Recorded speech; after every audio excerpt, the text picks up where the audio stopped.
Nadie debía saberlo.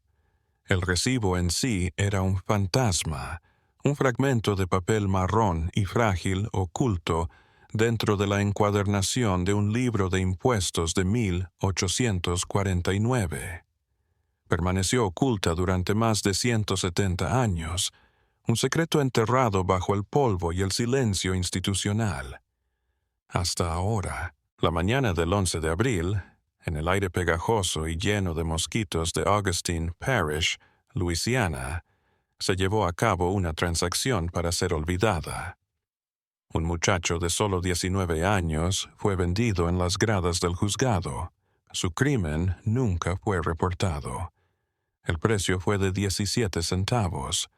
Una viuda, Maeve O'Connell, lo adquirió. Era una recién llegada. Su esposo había muerto de fiebre un año atrás y ahora necesitaba ayuda para cultivar su pequeña y destrozada parcela. Vio a un chico, nada más, una ganga surgida de alguna tragedia que no podía comprender. Pagó los 17 peniques de cobre, firmó con una X temblorosa y se lo llevó. Ella nunca supo que su nombre no era Kaylin, no de verdad. Nunca supo que el crimen por el que lo acusaron era falso, una puesta en escena. Y nunca llegó a saber quién había desposado en secreto 3 meses atrás. ¿Cómo se borra una historia como esta de la historia, que nunca debimos haber sabido? La verdad no solo fue archivada, fue eliminada del mundo por un hombre con el poder de manipular la realidad. Él no quería al chico roto, quería que desapareciera, que se redujera a una nota al pie en un recibo de 17 centavos, una vida humana que no vale ni un clavo.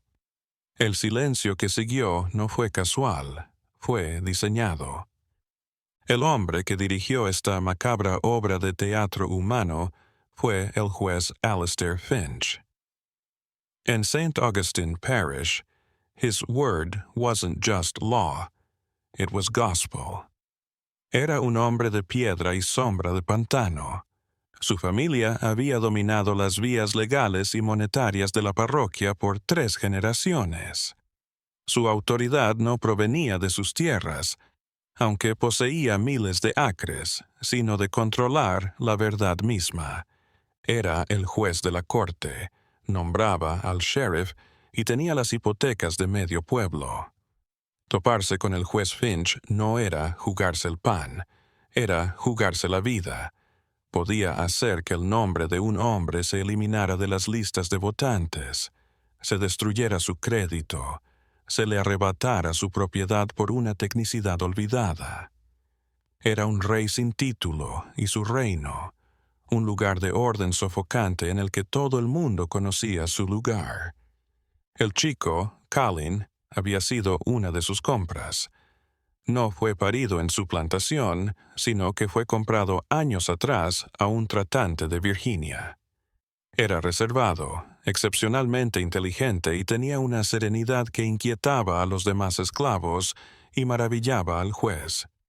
Finch lo trataba no como a una persona, sino como a una pieza de ajedrez. Le enseñó a leer, a llevar libros de contabilidad, incluso un poco de francés, un capricho, un proyecto de mascota.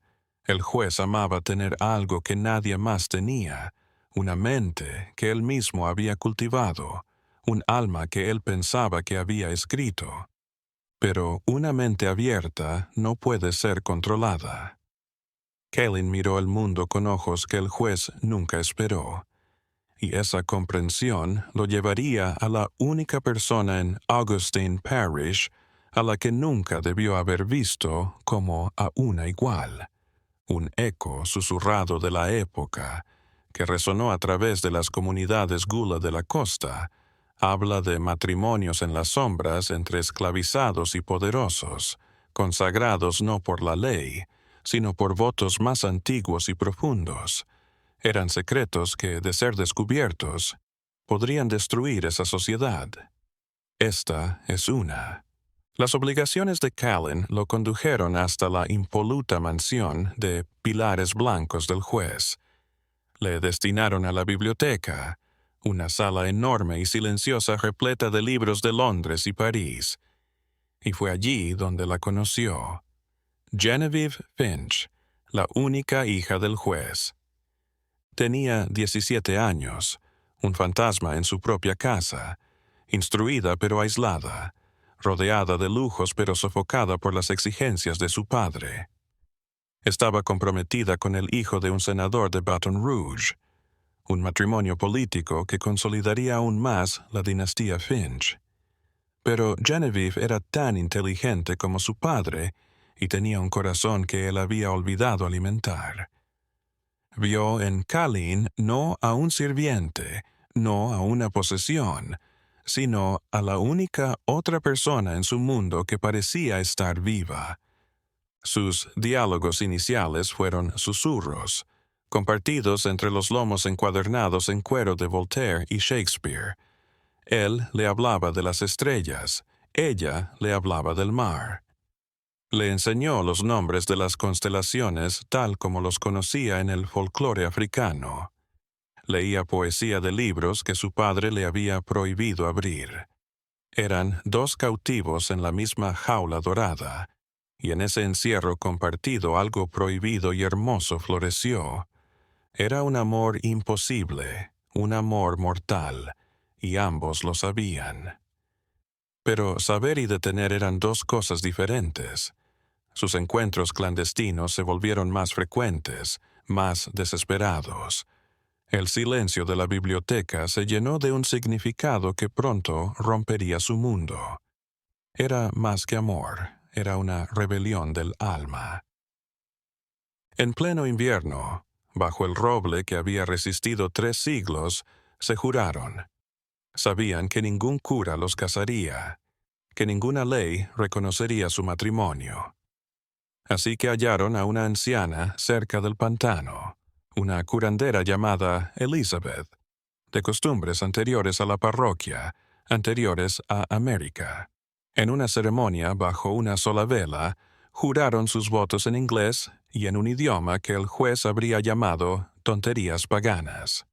Por unas semanas fugaces, fueron marido y mujer en un reino de 2. Su secreto era un débil escudo contra el mundo. Pero los secretos en un lugar como Augustine Parish tienen una manera de salir a la luz. Un libro fuera de lugar, una mirada demasiado larga, una nota encontrada por un sirviente leal al juez. La forma en que lo descubrió Finch se perdió, pero su reacción de furia fue épica. No fue la ira ardiente y ruidosa de un hombre ordinario. Fue una furia gélida, una presión silenciosa que parecía aspirar el aire de la habitación. No los enfrentó, no gritó, no acusó. Simplemente empezó a mover sus piezas. El primer paso fue aislar a Genevieve. Fue encerrada en sus aposentos, sus libros confiscados, las ventanas de su mundo reducidas hasta que lo único que podía ver era el rostro frío e implacable de su padre. Nunca levantó la voz. Simplemente le dijo en voz baja y tranquila que había deshonrado su nombre, a su familia, a su Dios. Le dijo que estaba enferma, que su mente estaba envenenada y que él la curaría. Una guerra psicológica para destruir su espíritu. Su segundo ataque fue contra Colleen. El juez consideró que solo matarlo sería demasiado indulgente. También haría un mártir. La muerte no era un fin. El juez quería un borrado.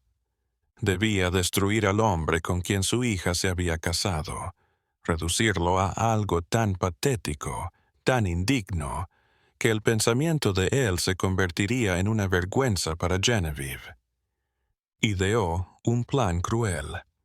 Tomó un relicario de plata que le había regalado a su hija años atrás y lo enterró en los pequeños aposentos de Colleen. Luego alertó al sheriff, la carrera y la vida del cual le debían todo a Finch, para que encontrara la pieza robada. El robo era un delito común, pero robarle a la familia del juez era imperdonable. Callan fue arrastrado de su cama en medio de la noche. Nunca volvió a ver a Genevieve. Lo llevaron a la cárcel parroquial, una caja de piedra húmeda en la que lo retuvieron 2 semanas sin decir palabra. No fue flagelado, no fue golpeado. La crueldad del juez fue más sutil. Simplemente lo dejaron solo en la oscuridad, con el silencio y las ratas, para que apreciara la extensión de su impotencia. El cargo fue leído: robo de propiedad por valor de $20. El castigo, según la ley parroquial, era ser vendido en pública subasta. Todo era legal, todo era una gran mentira. El juez mismo firmó la orden, su escritura tan elegante y cruel como el hombre mismo. No solo estaba matando a un hombre, estaba reescribiendo la historia, borrando la parte que le disgustaba, la parte en la que su hija amaba. La subasta se llevó a cabo el 11 de abril. La mañana era espesa con un calor nebuloso que anunciaba tempestad. Una pequeña multitud se congregó en el césped del juzgado, en su mayoría granjeros y pequeños comerciantes, hombres de rostro curtido y ojo avisor. Estaban allí por el ganado, por una desmotadora de algodón confiscada, por los asuntos terrenales de una parroquia en problemas. Callan fue el último lote del día. Lo arrastraron fuera a los escalones, con las manos atadas delante de él. Estaba aseado, algo en lo que el juez había insistido. No tenía que parecer un simple campesino, tenía que parecer lo que era: un esclavo doméstico, algo refinado, algo caído en desgracia. El subastador, un tal Bartholomew, que le debía un favor al juez Finch, abrió la subasta. No habló de las habilidades de Callan, de su alfabetización, de su inteligencia.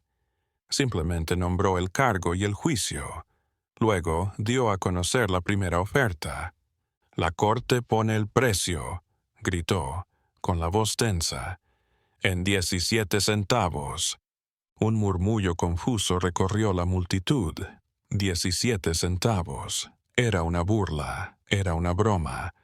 Un hombre esclavizado en su mejor momento, incluso si se le acusaba de robo, valía cientos, incluso miles de dólares.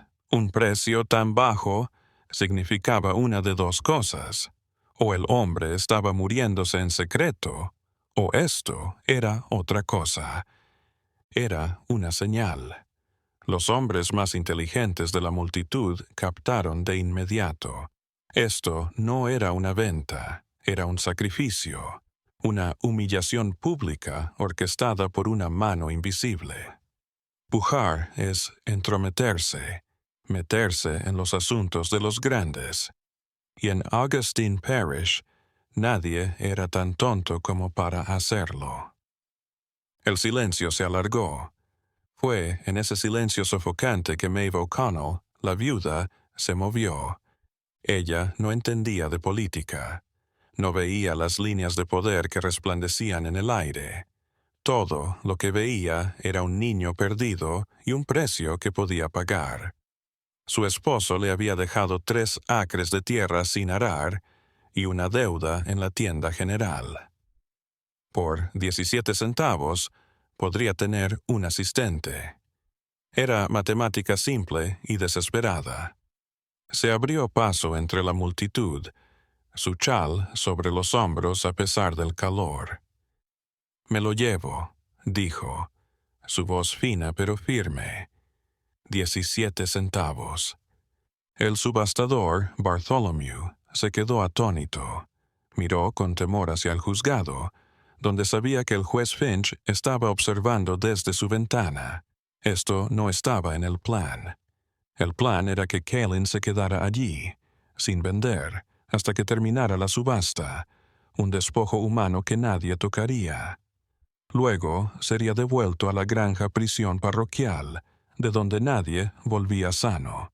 Pero se había hecho una oferta pública, legal. Rechazarla violaría las mismas leyes que el juez juraba proteger. Bartholomew vaciló, el sudor humedeciendo su frente. 17 centavos de la viuda, exclamó, con la voz rota. Miró a su alrededor, esperando que alguien reaccionara, que hiciera algo para detener esta inesperada complicación. Pero la multitud se quedó callada, sus expresiones una mezcla de pena y temor. Sabían lo que esta mujer no sabía. No estaba comprando un esclavo, estaba adquiriendo una reliquia maldita, un fragmento de una historia en la que nunca debió participar. A la 1, tartamudeó Bartholomew, sus ojos regresando a la ventana del juzgado. A las 2, se detuvo, dándole al mundo una última oportunidad de enmendar este error. Nada. La cigarra chilló en los árboles, como nervios al descubierto. Vendido. Finalmente sofocó, golpeando su martillo con un sonido que parecía tanto final como terriblemente equivocado. A la viuda O'Connell por 17 centavos. Maeve había contado el dinero, su mano temblando mientras lo dejaba caer en la palma sudorosa de Bartholomew. El acta de venta la escribió un secretario cuyas manos parecían moverse a una velocidad antinatural, como si quisiera deshacerse del acta cuanto antes. Maeve firmó con una X. La venta se realizó. Acababa de adquirir un hombre por un carrete de hilo. Cuando arrastraron a Colin por las escaleras del juzgado, no la miró. Sus ojos estaban en esa ventana del segundo piso, la que él sabía que el juez observaba. Sus ojos se encontraron a través de la plaza por un instante abrasador. En esa mirada se dijeron 1000 cosas sin palabras. Fue una mirada triunfante del juez, una mirada que decía, «Mira lo que te he hecho». Y de Colin, algo más, sin derrota, sin odio. Fue una mirada de aterradora e inquebrantable promesa. Maeve no vio nada de eso. Solo era una viuda pobre que había hecho un trato desesperado. No sabía que ahora era la guardiana del tesoro en ruinas de un rey, la protectora involuntaria de un secreto que aún podía incendiar Augustine Parish. Se lo llevaba a su pequeña y polvorienta cabaña, sin saber que acababa de comprar a un hombre casado con la hija del hombre más poderoso. Las peores mentiras se dicen en silencio. Esta frase del filósofo Robert Louis Stevenson resume la atmósfera de la cabaña O'Connell en los días que siguieron. Maeve no sabía qué hacer con Colin. No era difícil, pero faltaba. Desde el amanecer hasta el anochecer estaba en el suelo, frotando la tierra arcillosa y terca, sus manos eficientes e incansables. Hacía todo lo que ella le ordenaba, su obediencia era perturbadora, pero nunca hablaba a menos que se le hablara, y sus ojos parecían mirar a través de algo, como si viera un mundo que solo él podía ver. Maeve trató de hablar con él. Le preguntó qué había hecho antes. Respondió, «Servía, señora». Ella le preguntó si tenía familia. Él simplemente negó con la cabeza. El silencio en la cabaña era más denso que el aire viciado del exterior. Era un silencio cargado de su historia no revelada, sus preguntas no expresadas. Era una mujer sencilla, piadosa y de buen corazón. La esclavitud siempre había sido una cosa lejana para ella, algo que ocurría en las grandes plantaciones, lejos de su pequeña vida. Ahora, sentada en su mesa de madera rústica, un enigma vivo y que respiraba. Lo sorprendió mirándolo, intentando resolver el rompecabezas. Sus manos, ahora encallecidas por el trabajo en el campo, no eran las de un campesino. Eran largas y delgadas. La manera en que se movía, incluso en su ropa desgastada, poseía una gracia inesperada. Una noche, Lo sorprendió observando el cielo nocturno, sus labios moviéndose. No estaba rezando, estaba nombrando las estrellas. El juez, mientras tanto, ardía en una rabia silenciosa y hirviente. La intrusión de la viuda había arruinado la simetría de su venganza. Se suponía que Callan se desvanecería en la relativa oscuridad de la granja prisión parroquial, una prisión de olvido lento y destructivo. En cambio, vivía a solo 3 kilómetros de distancia, un recordatorio diario de la traición de su hija. Cada día que Callan vivía era una bofetada en la cara del juez. Se obsesionó. Hizo que el sheriff patrullara la propiedad de O'Connell 2 veces al día, una forma silenciosa de intimidación. Le exigió al tendero que le negara el crédito a Maeve con la intención de matarla de hambre, de obligarla a vender al chico. Pero Maeve era dura, y la pequeña red de granjeros pobres que odiaban al juez comenzó a apoyarla en secreto. Un saco de harina en su porche, unos frascos de conservas, lo interpretaron como una rebelión silenciosa contra el hombre que los tenía a todos bajo su dominio. La frustración del juez aumentó. Necesitaba que Callan se fuera, pero tenía que hacerlo de una manera que no lo llevara de vuelta a él. Otro show público estaba fuera de la cuestión. Debía estar calmado, decisivo. Empezó a buscar una herramienta, un hombre de las sombras. Alguien que pudiera hacer desaparecer un problema sin dejar rastro. Lo halló en un rastreador cajún llamado Rodge, un hombre sombrío que residía en lo profundo de los pantanos y de quien se decía que poseía dones no del todo naturales. Rodge era un tipo que encontraba gente que no quería ser encontrada y que por el precio adecuado podía hacer que la gente desapareciera para siempre. Las cosas en la granja comenzaron a transformarse en formas imperceptibles. Callan, al notar que la mirada del juez seguía fija en él, comenzó a mostrar partes de sí mismo. Era un riesgo calculado. Necesitaba un aliado, y esta viuda sin pretensiones era todo lo que tenía. Una noche, la observó luchando con el libro de cuentas de su difunto esposo. Podía leer números, pero no letras. En voz baja, se adelantó. «Si me permite, señora», dijo, su voz baja. Tomó el libro mayor y en pocos minutos había ordenado el caos. Su escritura era un guión fluido y elegante. Maeve miró la página, luego a él, con los ojos muy abiertos. «¿Dónde aprendiste eso?», susurró. «El juez apreciaba algunas cosas», respondió él, el primer atisbo de ironía que ella había escuchado de él. Empezó a enseñarle otras cosas, cómo regar mejor los campos, cómo arreglar herramientas que ella creía rotas.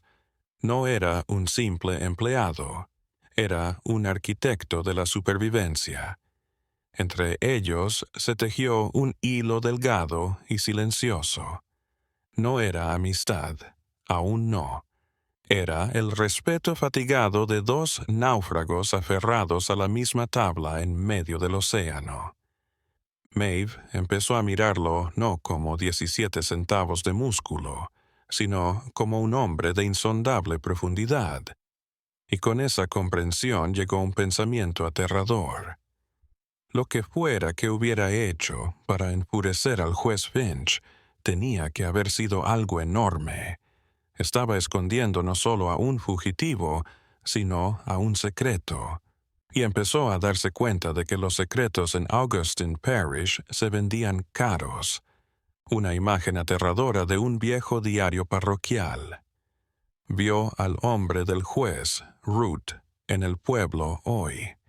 No camina como otros hombres, se desliza, silencioso como una serpiente de agua.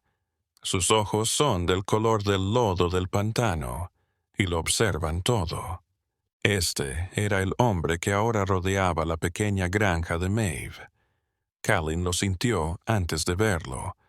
Fue un cambio en el aire, una quietud en el bosque que no era natural. Los pájaros se callaban, los insectos se callaban.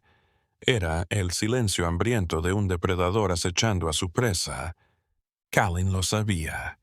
El juez se había impacientado. El tiempo se agotaba. Debía hacer algo. Tenía una carta más por jugar, un secreto que había mantenido incluso alejado de Genevieve. Antes de ser capturado había logrado esconder la única evidencia de su matrimonio. No un papel para quemar, algo para siempre. Había cogido un librito de poesía que le había regalado Genevieve y en la contraportada interior, con tinta de bayas y óxido, había escrito un pequeño relato de sus votos, su ceremonia clandestina. Y lo había firmado. Debajo de su nombre había pinchado el dedo de Genevieve con una aguja y había estampado su huella dactilar sangrienta en la página. Era un emblema, una porción de realidad innegable. Si alguna vez apareciera ese libro, sería una mancha imborrable en el historial de los Finch, algo que no podría ignorarse. El libro estaba oculto en el único lugar en el que el juez jamás pensaría en buscar. En la antigua iglesia parroquial, tras una piedra suelta en la parte posterior de la chimenea. Callan sabía que no podía recuperar el libro él mismo. Me observaban, me analizaban. Tenía que mandar un mensaje, pero no confiaba en nadie. Toda la parroquia era espía del juez. Entonces elaboró un plan desesperado, uno que dependía del valor de una mujer que aún no conocía. Empezó a dibujar en el suelo, haciendo diseños con un palo mientras trabajaba en los campos. Al principio, Maeve pensó que eran solo garabatos ociosos, pero luego observó que los diseños eran complejos, como mapas. Una noche, cuando ella le trajo un vaso de agua, él no la miró. Simplemente continuó dibujando, su dedo trazando desde un burdo boceto de su cabaña hasta una representación del campanario de la iglesia. Luego dibujó un pequeño cuadrado dentro de la iglesia y al lado una especie de llama. Miró hacia arriba, sus ojos suplicando en silencio.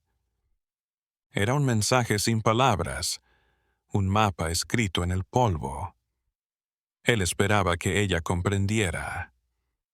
Maeve sintió un nudo helado en el estómago. Sabía lo que le estaba pidiendo. Lo quería en la iglesia, en la chimenea. Quería que le trajera algo de vuelta. Hacerlo me convertiría en una espectadora de este drama a una conspiradora. Era una elección. Podría pisotear el mapa, fingir que no entendía y pasar sus días en servidumbre. O podía confiar en este extraño y callado hombre que había comprado por 17 centavos y entrar directamente en la tormenta. Durante 2 días, Maeve se quedó paralizada. El miedo al juez Finch era visceral, una enfermedad en sus entrañas, pero la mirada en los ojos de Callan la perseguía. No era la mirada de un criminal, era la mirada de un hombre que intentaba salvar su propia alma. La tercera noche, ella se decidió. Tras quedarse dormido en el pequeño granero que era su hogar, se escabulló fuera de su cabaña con una pequeña linterna en la mano. Los 3 kilómetros hasta la iglesia fueron los más largos de su vida. Cada crujido en los árboles parecía el rastreador del pantano, Roach. Cada sombra parecía contener la mirada fría y calculadora del juez. La iglesia estaba oscura y tranquila. La puerta de atrás nunca estaba cerrada con llave. Se deslizó dentro. El aire era fresco y olía a madera vieja y cera de velas. Encontró la chimenea. Su corazón latía con fuerza en su pecho. Sus dedos, toscos por el trabajo en la tierra, buscaron en la oscuridad de la linterna. La halló, una sola piedra floja. Con un trozo de madera rota la abrió. En la oscuridad de la cueva, envuelto en un harapo aceitado, había un pequeño libro encuadernado en cuero. Lo sacó, sus manos temblando tanto que casi lo deja caer. No lo abrió. No quería saberlo. Solo sabía que era la clave de todo este peligro, el secreto por el que matarían a un hombre. Se lo metió en el delantal, volvió a colocar la piedra y escapó de nuevo a la noche, el libro como un bloque de hielo en su piel. Había ido demasiado lejos. No había marcha atrás. Cuando llegó a la granja, antes del amanecer, Colleen la estaba esperando fuera de la cabaña. No estaba en el granero. Estaba de pie, observando el camino como un centinela. Vio el libro en sus manos y por primera vez desde que lo conocía, algo más que desesperación pasó por su rostro. Fue un alivio tan profundo que fue casi doloroso de observar. Él le arrebató el libro, sus dedos rozando los de ella. «Gracias», susurró, su voz ahogada. «No tienes que agradecerme», dijo ella, su propia voz temblando. «Solo dime qué hacemos ahora». Antes de que pudiera responder, algo rompió el silencio anterior al amanecer. Un perro ladrando salvajemente en una granja cercana. Luego, otro. La cabeza de Colleen se levantó de golpe, su cuerpo tensándose. «Está aquí», dijo, su voz plana, helada. «Roach». Él le devolvió el libro a sus manos. «Hay un hombre», dijo, su voz apresurada, sus palabras exactas. «Se llama Silas, es empleado en el ferry en Black Creek Crossing. Es un viejo amigo, uno de los pocos que el juez no tiene. Dáselo este libro. Dile que el sinsonte está libre». Maeve lo miró, perpleja. «¿Y tú?» «El juez no solo quiere el libro», dijo Colleen, sus ojos ya fijos más allá de ella en la línea oscura de árboles. «Me quiere a mí. Voy a sacar a Roach de aquí. Te voy a dar tiempo. Vete ahora». Se giró y corrió, no hacia el camino, sino hacia el bosque denso y enmarañado detrás de la cabaña. Un sacrificio voluntario. Maeve se quedó paralizada por un momento, sosteniendo el libro, su extraño mensaje resonando en su mente. Entonces oyó algo arrastrándose entre la maleza, algo que se movía con una velocidad inquietante. Se giró y corrió. Maeve corrió como nunca antes en su vida, su aliento rasgando sus pulmones, el bosque oscuro cerrándose a su alrededor.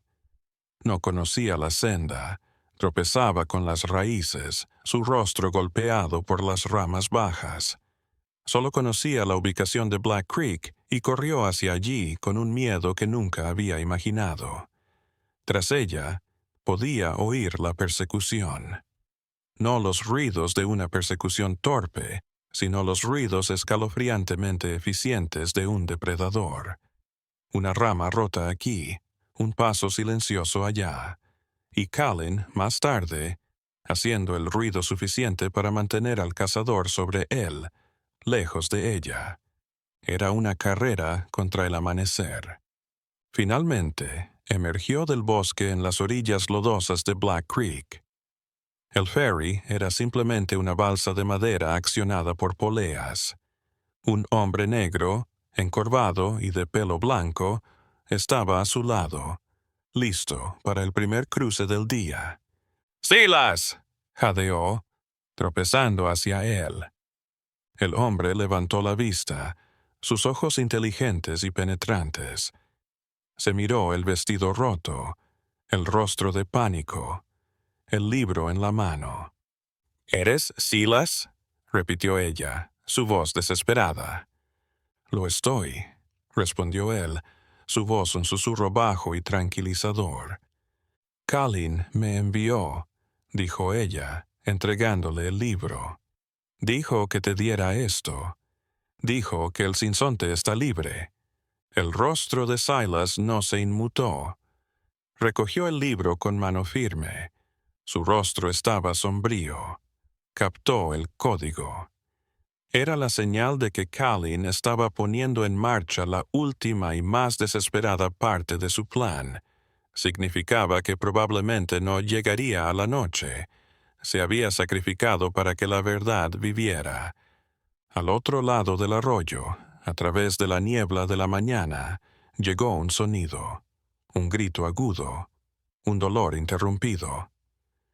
Maeve se estremeció, su sangre se congeló. Lo sabía, era Kalin. La mandíbula de Silas se apretó. «Suba al transbordador, señora», dijo, su voz apremiante. No la esperó. Desató la cuerda y empezó a arrastrarlos por el río marrón, sus viejos músculos tensándose.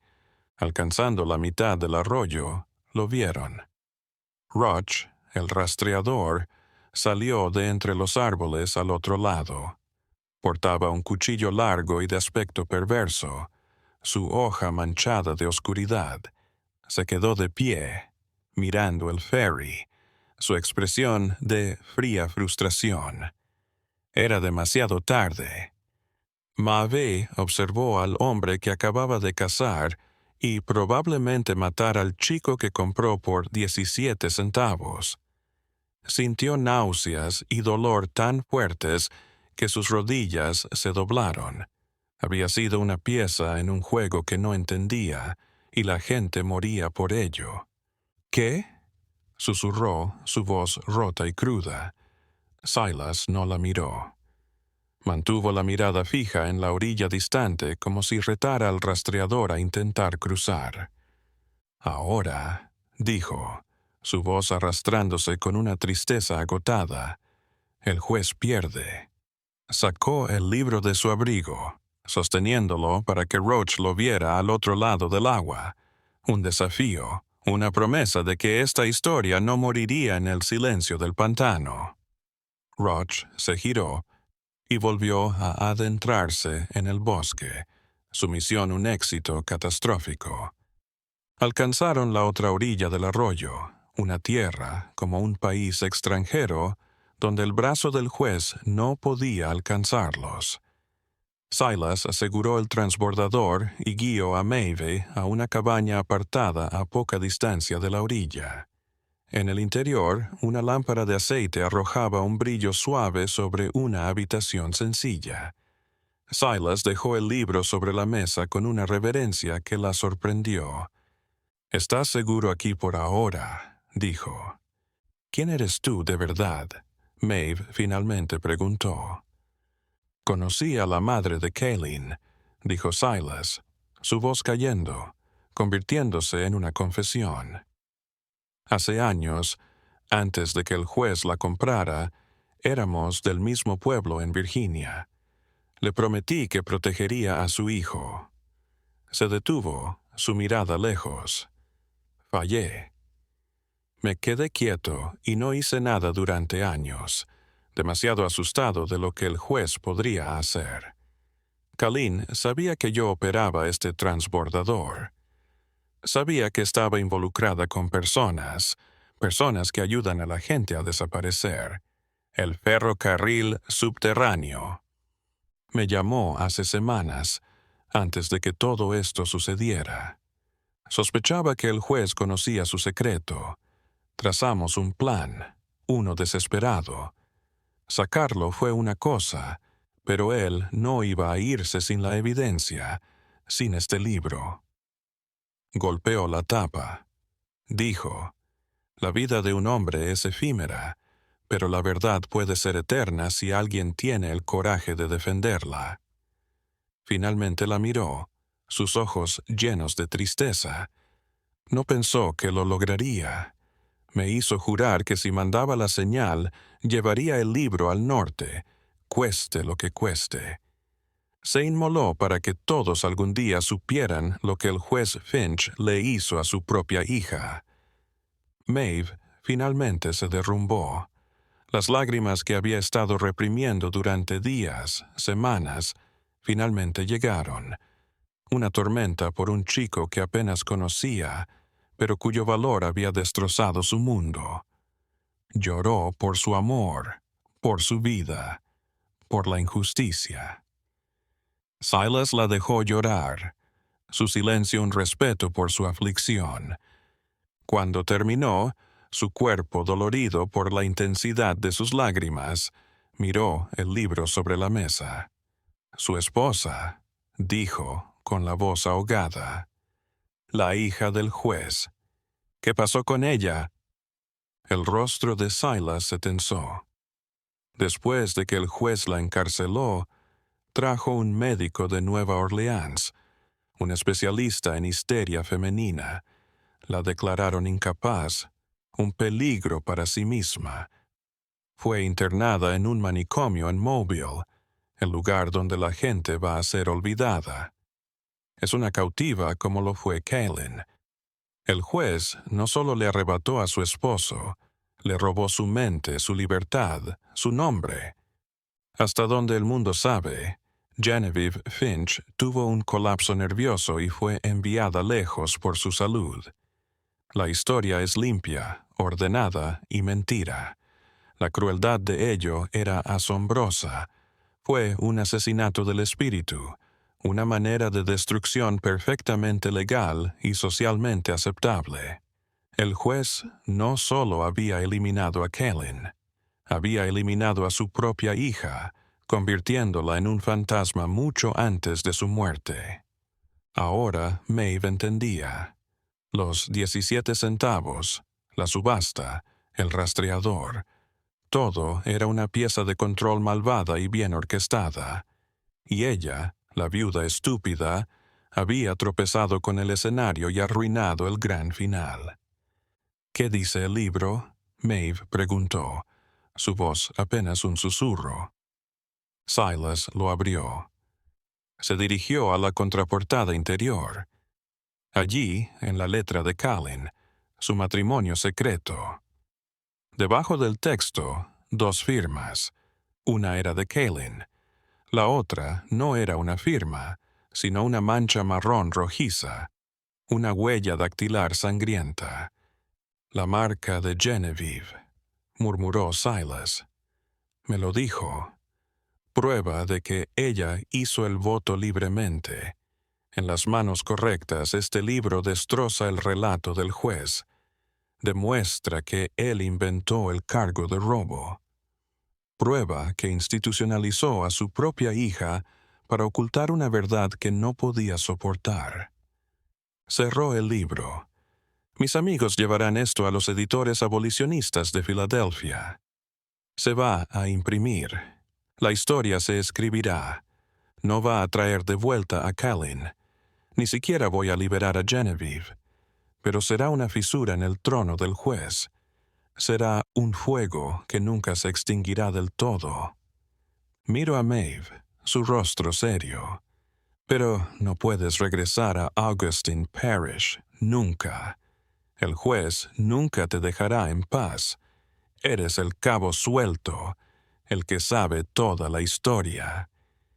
Maeve se imaginó su pequeña granja, lo único que poseía. Pensó en la tumba de su esposo. Todo había desaparecido, arrastrado por una historia que nunca pidió protagonizar. Flotaba, una refugiada de una guerra secreta. «¿A dónde iré?», dijo, la pregunta flotando en el aire como humo. «Al norte», dijo Silas. «Te llevaremos a un lugar seguro. Una nueva vida. Es lo mínimo. Es lo que él hubiera querido». Y Maeve O'Connell se desvaneció. Con la ayuda de Silas y la red silenciosa pero firme del ferrocarril subterráneo, viajó de noche, refugiándose en graneros y sótanos ocultos, siempre hacia el norte, hasta que el musgo español de Luisiana quedó muy atrás.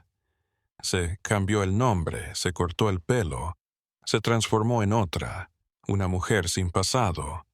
El libro la siguió, una posesión sagrada y peligrosa, de mano en mano, hasta Filadelfia.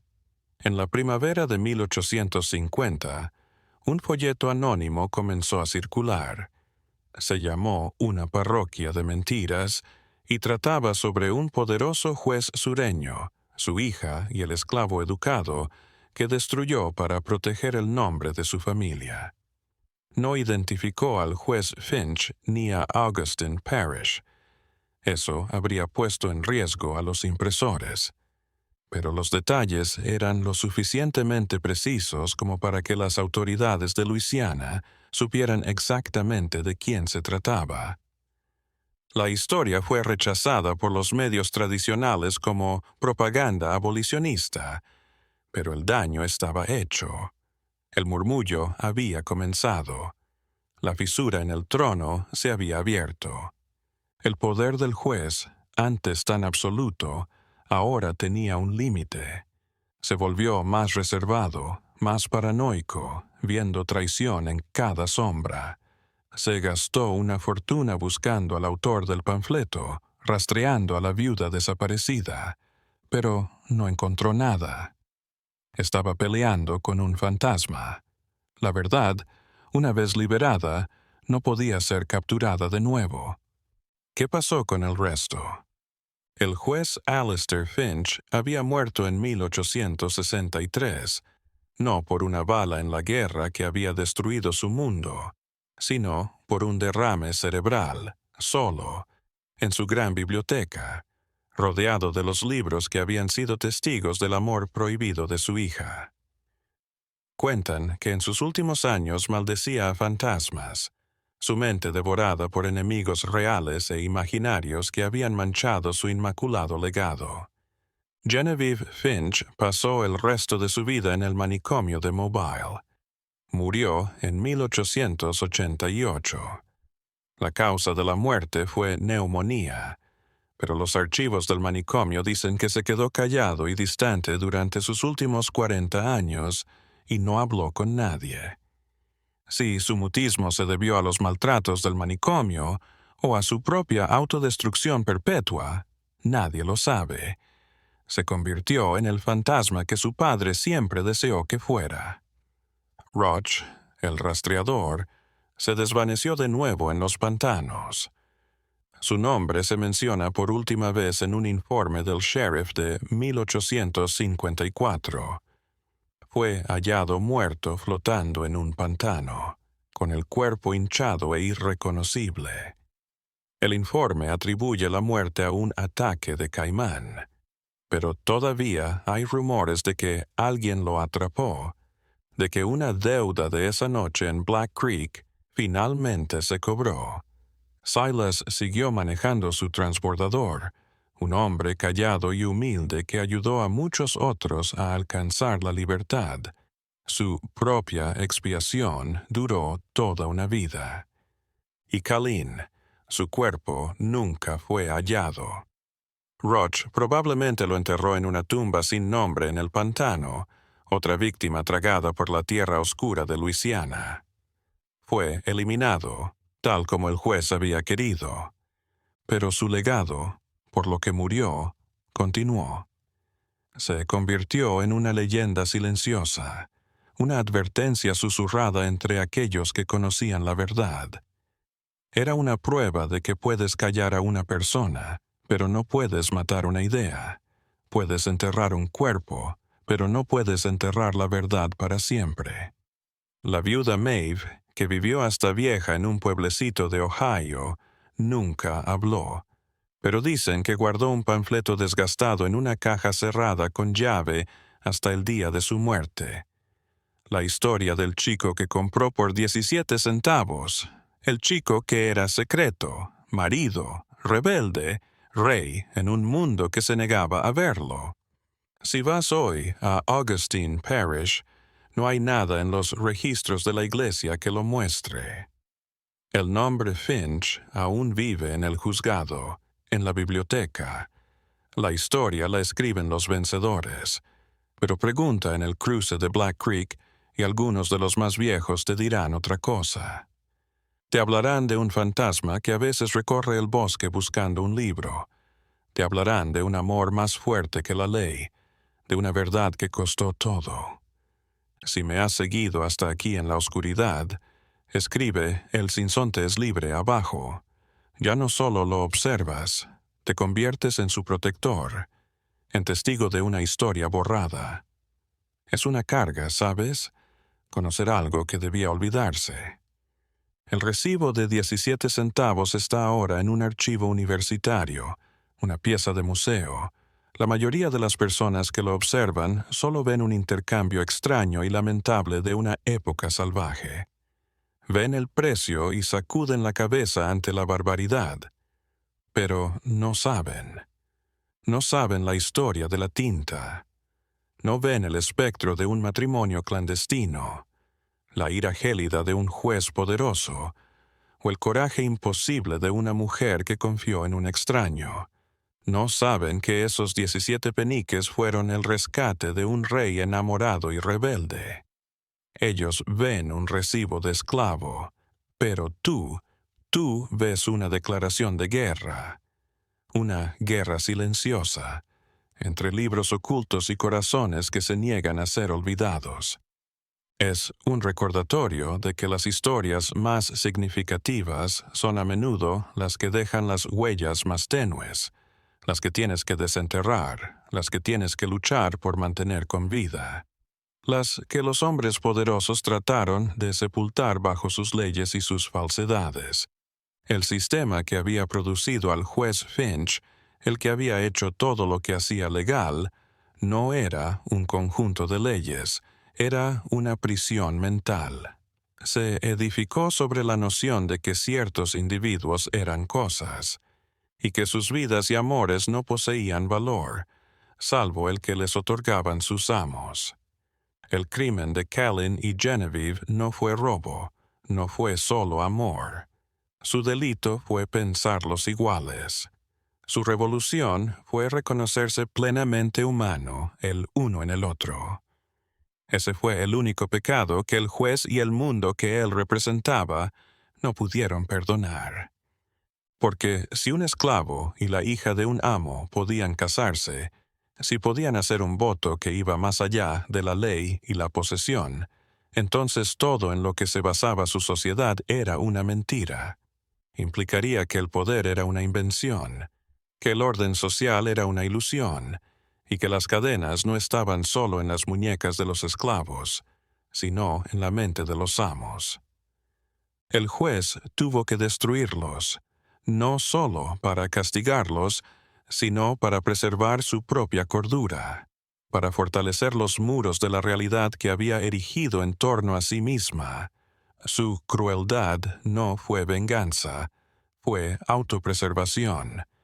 Estaba intentando asesinar una verdad que amenazaba con revelarlo como un fraude, un rey reinando sobre un reino de fantasmas. Recuerda a la viuda Maeve. Es, en muchos aspectos, la protagonista de esta historia. No fue una heroína, no fue una abolicionista. Era solo una persona normal en una situación extraordinaria. Ella nos representa. ¿Qué harías? En serio, ¿qué harías? ¿Observarías la injusticia y pasarías de largo, temiendo represalias? ¿Te creerías que no era de tu incumbencia? La mayoría de la gente lo haría. Ese es el motor silencioso y espantoso del mal, la apatía de los buenos. Pero Maeve, una viuda pobre y analfabeta, sin nada, decidió. Ella miró al hombre, no al esclavo. Ella confió, incluso cuando la aterrorizaba. Ella reaccionó. Su pequeño acto de valentía, correr por el bosque con un libro que ni siquiera podía leer, fue más fuerte que todas las leyes del juez, todo su dinero, toda su furia. Ella no solo salvó un libro, salvó una verdad. Se convirtió en el improbable portador de una historia que nunca tuvo la intención de revelar. Es un escalofriante recordatorio de que la historia no siempre está en manos de reyes y generales, sino en las acciones silenciosas de la gente común en circunstancias imposibles. La elección de ayudar, la elección de escuchar, la elección de huir. Un último y escalofriante rumor ha perdurado sobre Genevieve Finch. Algunas de las enfermeras mayores del manicomio de Mobile hablaban de la mujer silenciosa de la habitación 213. Decían que cada año, en el aniversario de la subasta del 11 de abril, ella hacía algo. Encontraba un pedazo de carbón o usaba su propia sangre si era preciso y dibujaba una sola imagen en la pared de su celda. Siempre era la misma imagen, un sinsonte degollado. Los enfermeros del manicomio lo borraban de las paredes una y otra vez, intentando borrar el extraño y triste graffiti. Pero al año siguiente, siempre volvía. Un monumento anual silencioso por un amor perdido, una nota para un mundo que la había olvidado. Era su única rebelión restante, un espectro de un recuerdo que se negaba a ser exorcizado. Indica que, aunque su padre destruyó su vida, nunca destruyó su espíritu. Amor por Kellyn aún estaba allí, enterrado tan profundo que 40 años de institucionalización no pudieron extinguirlo. Su autobiografía grabada en las paredes de su celda, una narrativa silenciosa de sangre y desesperación, el último testamento del hombre con el que se había casado, el hombre que habían tratado de reducir a un espectro de 17 centavos. Puedes imaginarlo. Un amor que supera la muerte de la mente. Entonces, ¿por qué se enterró tan profundamente esta historia? ¿Por qué historiadores y archiveros que redescubrieron trozos de ella la volvieron a enterrar? Porque no lo acusa a un hombre, a un juez en una parroquia olvidada, acusa a todo el sistema que él encarnaba. Muestra la ley no como justicia, sino como control. Muestra cómo la burocracia y el proceso legal pueden ser manipulados para hacer el mal de una manera muy efectiva y con una fachada de civilización. Esta historia es peligrosa. Plantea que los documentos oficiales, escrituras de venta, mandatos judiciales en que confiamos como historia, no siempre son verdaderos. Muchas veces son solo la historia que escriben los vencedores.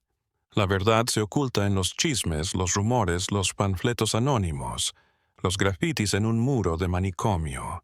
La verdad es lo que trataron de eliminar. La venta de Kellyn por 17 centavos no fue solo un acto cruel, fue una perversión del concepto de valor. Fue una guerra económica y espiritual para probar que el valor de un hombre podía ser negociado, que un alma podía ser medida y hallada en falta. Fue la cumbre del poder absoluto. Podía declarar a un ser humano sin valor y en ley. Pero se equivocaron. Su vida no era en vano, no tenía precio. Y la prueba es que aquí estamos, más de siglo y medio después, desenterrando su historia, contando su verdad. Somos el eco por el que murió. Eso que estás sintiendo ahora, ese escalofrío, ese desconcierto, esa rabia justificada, ese es el punto. Cuentos como este no están para complacer. Están para mover algo en ti. Están ahí para recordarte que el mundo que percibes está edificado sobre narrativas, y algunas de esas narrativas son monstruosas mentiras conscientes. Lo que nos cuentan como historia suele ser un museo manipulado que muestra solo lo que conviene a la versión oficial. Pero la verdad es que es una casa encantada con los fantasmas de los silenciados, borrados y olvidados. Sus historias aún resuenan en las paredes, en los archivos, en la tierra, esperando a alguien que se atreva a escuchar. La historia de Kellyn, Genevieve y la viuda que lo compró por 17 centavos no es solo un relato macabro del pasado. Es una llave. Abre una puerta en tu mente y te empuja a hacerte una pregunta peligrosa. ¿Qué más está enterrado? ¿Qué otros fantasmas esperan ser escuchados? El mundo no es lo que aparenta. Cargamos con las consecuencias de secretos, nuestras vidas dictadas por guerras libradas y perdidas mucho antes de que naciéramos. Esta es solo una. Hay miles más por ahí esperando por ti. La venta de esa mañana en Augustine Parish estaba destinada a ser el final. Juez Finch, engreído, pensó que él era el autor, que podía escribir el final de la historia de un amor que consideraba profano. Usó la ley, la economía, el miedo de su pueblo como tinta. Creyó que había logrado una obra maestra de borrado, un monumento silencioso y perfecto a su propio poder. Pero cometió un error fatal. Olvidó que las historias, las verdaderas, no se escriben en papel. Están escritas en el corazón humano. Y el corazón recuerda cosas que ninguna ley puede borrar, ningún libro de cuentas puede registrar, ningún tiempo puede borrar. Creía estar cerrando un libro, pero todo lo que hizo fue crear un fantasma, un espectro que ha rondado los márgenes de la historia durante 170 años, a la espera de que alguien finalmente lo nombre. Quería probar que un hombre solo podía valer 17 centavos, pero demostró que una sola acción de amor desafiante lo valía todo. Ahora lo sabes.